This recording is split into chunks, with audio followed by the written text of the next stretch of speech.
Hello everyone, and welcome to the video for section 9.5, where we're going to be solving nonlinear equations. So you're going to see some things that are very similar to you from what we did in chapter 8 when we were solving linear equations. This should be somewhat of a review. Our skill objectives for this particular video are: number 1, solve a system of nonlinear equations with elimination. Number 2, solve a system of nonlinear equations with substitution. And number 3, eliminate extraneous solutions, things that come up as a solution but really don't work. Okay. Our conceptual objectives: interpret algebraic solutions graphically. Number 2, understand the type of possible solutions. And 3, understand equations of conics are nonlinear. Now, the one thing you have to keep in mind with these in terms of the conics, because the conics themselves, because they have the exponents, we know they're not linear equations. Linear equations are going to be where the highest exponent is a 1. These are, you have a possibility of more than just one solution, no solution, or infinitely many solutions that you had when you were working with the linear equations. In some cases, you can get no solution. I mean, it's possible that I could have, I could go through and have a parabola and an ellipse, and they never intersect. Or same thing with a line, okay? Or we could have a hyperbola, and then we could have a ellipse that could be just kind of touching one spot right there. At that spot. There's a lot of different things that can happen. We can go through and have all sorts of different things happening on this. When we have one or two solutions, things like we could have an ellipse and then a line would have two solutions, the two intersection points.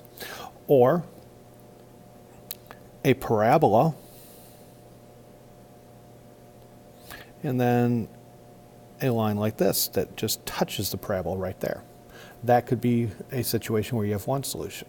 You could also have 4 solutions, 3 or 4 solutions. So if we take a look at a, we could go with a ellipse and then a hyperbola. That gives us 4, okay? Or you could have something where you have a hyperbola like this, and then a parabola that comes down and just say it touches right there and then goes up. Now we have the 3 solutions. So there's a lot of different things that can happen with these, and it's a matter of going through and we're going to have to find them. So as you're working on these things, you're going to end up going through, you're going to have to rewrite these equations in some way, either using elimination or substitution, so that you can go through just as before. You're going to want to eliminate some terms and eliminate a variable in some way, either using substitution or elimination, and then go through and be able to solve for the other variable at that point. Okay, let's take a look at a couple examples. In this case, we're going to use elimination right now. In this case, on this one right here, we have x squared plus y squared equals 1 and x squared plus y equals -1. Now, the first thing I need to do on this one is I have to recognize that I'm going to use elimination, so I've got to either eliminate the x's or y's. Now, the thing you have to be careful of, notice right here, that we have a y squared and then y to the first. The one that I'm going to have to be able to get rid of on this one is going to be the x squareds. So to do that, I'm going to go through on this and I'm going to multiply this second equation by -1. So I'll have negative x squared minus y equals +1. And now when I add these up, I will get y squared minus y equals 2. With this, you now have a quadratic. So I can solve it for y by bringing the 2 over. So I'll have y squared minus y minus 2 equals 0. And then quadratic, we can factor it. Y, and the two values in these locations here and here we know they're going to have to multiply to be negative 2 and add to negative 1. So that's going to be a negative 2 and a positive 1. Solving this thing, I can now go set each factor equal to 0. Y minus 2 equals 0, so y equals 2. Y plus 1 equals 0, so y equals negative 1. At this point, though, I now need to go and solve for x. Okay, so I know my y values are 2 and negative 1. We start out with negative 1. If y equals negative 1, then I'm going to have, and it doesn't matter which equation I plug it into, I'm going to plug it into the top one. I'll have x squared plus negative 1 squared equals 1. So that gives me x squared plus 1 equals 1. Solving that, I get x squared equals 0, so therefore x is 0. So I know right now that one of my points of intersection is 0, negative 1. Look what happens, though, when I let x equal 2. If x equals, or if y equals 2. If y equals 2, then I'll have x squared plus y squared, which is going to be 4, equals 1, and I get x squared equals negative 3. This right here, that's not possible. So the value, this y equals 2, is actually an extraneous solution, and we know that because if we used y equal to 2, we got something that didn't exist. That's not a real number. So in this case, y equals 2 is not a solution, and our only solutions on this one, we only have one solution, and that solution is the point 0, negative 1. That's the only intersection point between the circle, the x squared plus y squared equals 1 is the unit circle, and the parabola y equals x squared minus 1.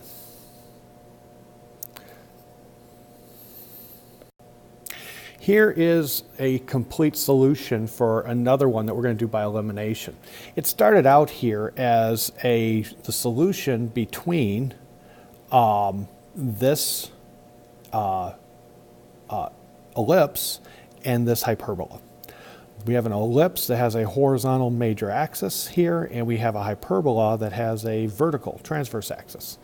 So what I did on this one, the first thing I would do here is I got these fractions. I'm going to go through and multiply. So for this first equation, what I did, and it's in white, I multiplied through by 36. 36x squared over 9 would give me the 4x squared. 36 times y squared over 4 gives me the 9y squared. And 1 times 36 equals 36. I then went through and did the same idea. I multiplied by 9 times 16, which is 144. So 144 times y squared over 9 will give me a positive 16y squared.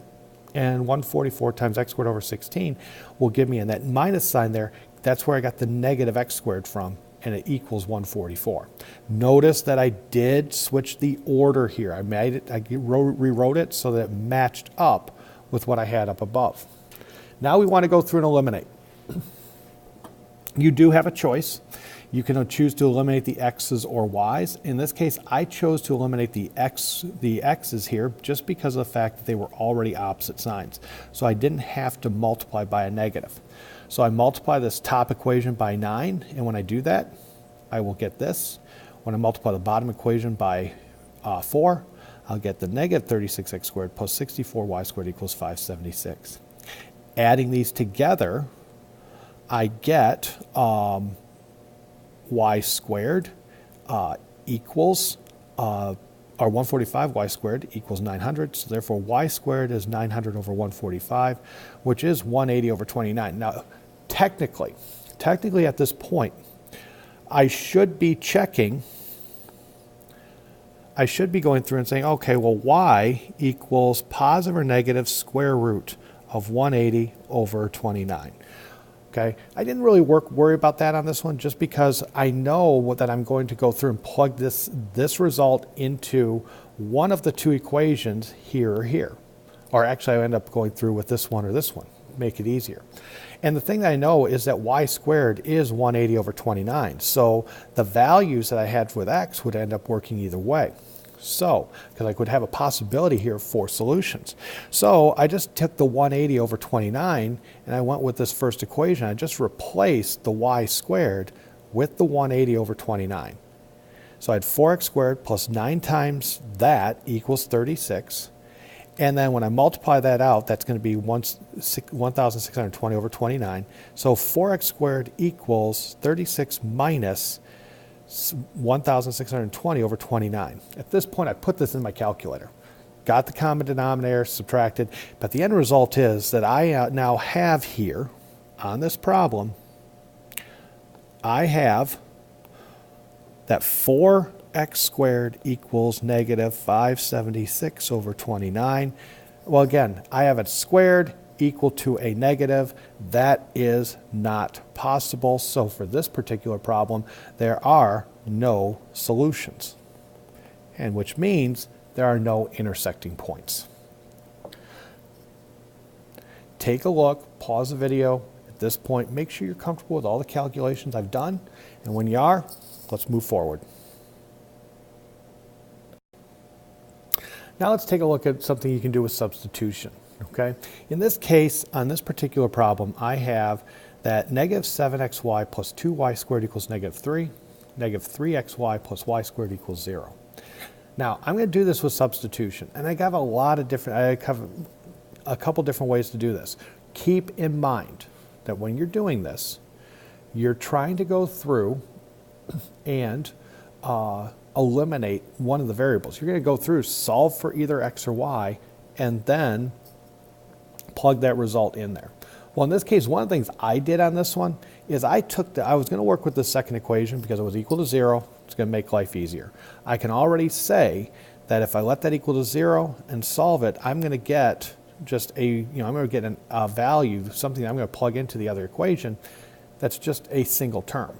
So because I have that, I did negative 3xy plus y squared equals 0. So negative 3xy equals negative y squared. Now, at this point, I have a choice. I can either solve it for x or solve it for xy. Now, I chose to solve this one for xy because that would replace this totally. And I don't have any terms with any other x's in there. If I had an x squared in there as well, then I would probably want to go through and solve it for, I would want to solve this for x. And so I would have had y squared, that x equals y squared over 3, or y squared over 3y, and then it would have reduced to y over 3. But because in this case I just was dealing with x, y, and the y's, I solved it for x, y. I said xy equals y squared over 3. And then I took this thing, I plugged it into that spot. So now I have negative 7 times the y squared over 3 plus 2y squared equals negative 3. We solve that, get the common denominator. You get negative 1y squared over 3 equals negative 3. So y squared is equal to 9, and therefore y is going to be positive or negative 3. At this point, we now know what y is. We need to find out what x is. So I went through and made my life easier. I was going to use this second equation here because I don't have a constant term to deal with. Okay, so I just put, I let y equal 3. And when y equals 3, I'll get negative 9x plus 9 equals 0. And so you go through and solve it, subtracting 9, and you get x equals 1. So one of our solution points, one of our intersecting points, is the point 1, 3. Then I did the same thing with y equals negative 3. Plugged it in. I got 9x plus 9 equals 0. So 9x equals negative 9, and x was negative 1. So we get our second solution point of negative 1, negative 3. So in this case right here, my two conics are going to be, have two intersection points, 1, 3 and negative 1, 3. Now let's take a look at another example with substitution. In this case, I have x squared plus y squared equals 2 and xy equals 1. Now this one here, what I'm going to end up doing is I'm going to end up going through and I'm going to take this second equation. I can solve it for either x or y. In this case, I'm going to take it and I'll solve it for y. I know that if I go through, divide through by x, I know y equals 1 over x. And I can then substitute in, and I will now have, when I do that, I will have x squared plus 1 over x, that quantity squared, equals 2, which will give me x squared plus 1 over x squared equals 2. And now what I can do is multiply through by x squared, and I'll get x to the fourth plus 1 equals 2x squared. Bringing everything over to one side, I have x to the fourth minus 2x squared plus 1 equals 0. Now, at this point, you should be looking and saying, oh, wait a second. I've got a fourth degree polynomial here. But you'll also notice I have 1, 2, 3 terms. This exponent here is the double of this one. This particular problem right now is a quadratic form. So therefore, I know I can factor that. And it actually factors pretty nice. I know it's going to factor, when I factor that, x squared, and now I need two numbers that are going to multiply to be a positive one, add a negative 2, get x squared minus 1, and a minus 1. So this particular problem just becomes x squared minus 1, that quantity squared. So to solve it, I'll let x squared minus 1 equals 0. So therefore, x squared equals 1, and x will equal positive or negative 1.